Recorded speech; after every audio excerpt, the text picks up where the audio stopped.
Hi everyone!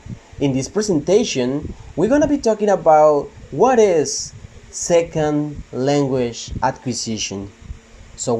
What is second language acquisition?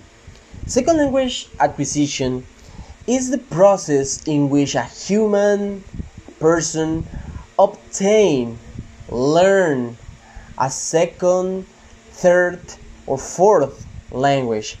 So, it's the process in which a human subconsciously or in the other way consciously by the learning method acquire a second language. So we can say that to acquire the second language, we already have to talk about the first language, obviously. So when we are talking about the second language is when we learn, when we obtain by exposure, by learning the second language.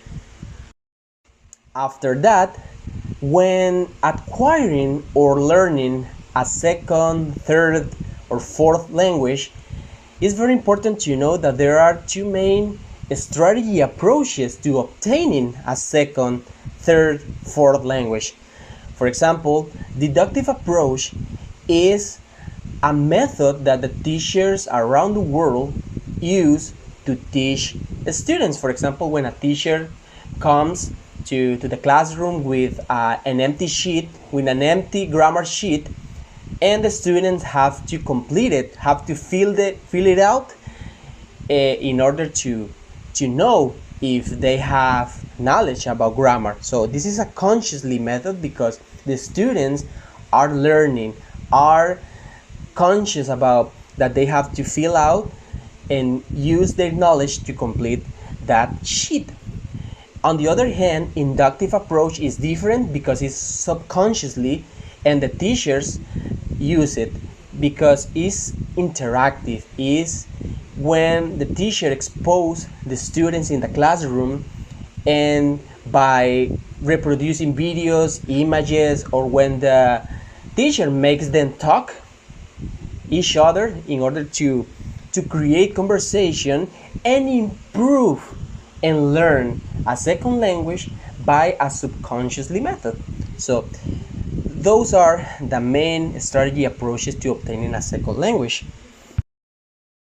And finally, inductive manner, in my opinion, is the best because you can improve your communication skill or, for example, interactive way to acquire language by being exposure, talking with your classmates, for example, and the last one, improve your memorization. Second language learning. We could describe this process as how people acquire a second language, which is often referred to the target language as opposed to the native language or mother tongue. There are certain reasons of why someone needs to learn a second language. Let's mention three of them.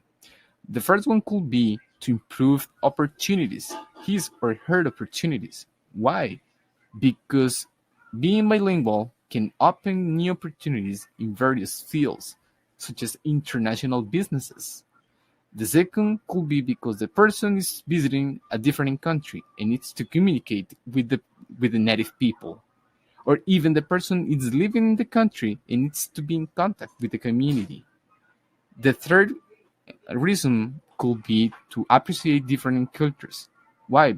Because probably the person is interested on the culture and needs to learn more about the culture. That's why needs to learn the language. Now here we have some improvements that you can obtain when learning a second language. The first one is problem solving skill. When you're learning a second language, probably you will be facing different problems or situations, and because of that problems, you will have to create different solutions. Having those solutions in mind want to help you to create a good problem solving skills because you have been facing different problems, you have solved them. The second improvement that you can obtain is increasing cultural awareness and empathy. People used to say that learning a second language is almost to develop a second soul. Because you're learning a second language, you will be surrounded by different culture. You will be creating awareness, you will be obtaining different perspectives, creating a new vision of the world. Here we have some useful aspects when we are learning a second language. The first one basically says that we already have a good idea about how grammar works in our first language. That's why it's easy for us to create a new grammar perspective. The second one says that reading and writing are not skills that came out naturally. They're not intuitive. That's why we need to learn all the signs, in this case the letters, that are used to represent the sounds and that are used to convey the message. Created using Powtoon.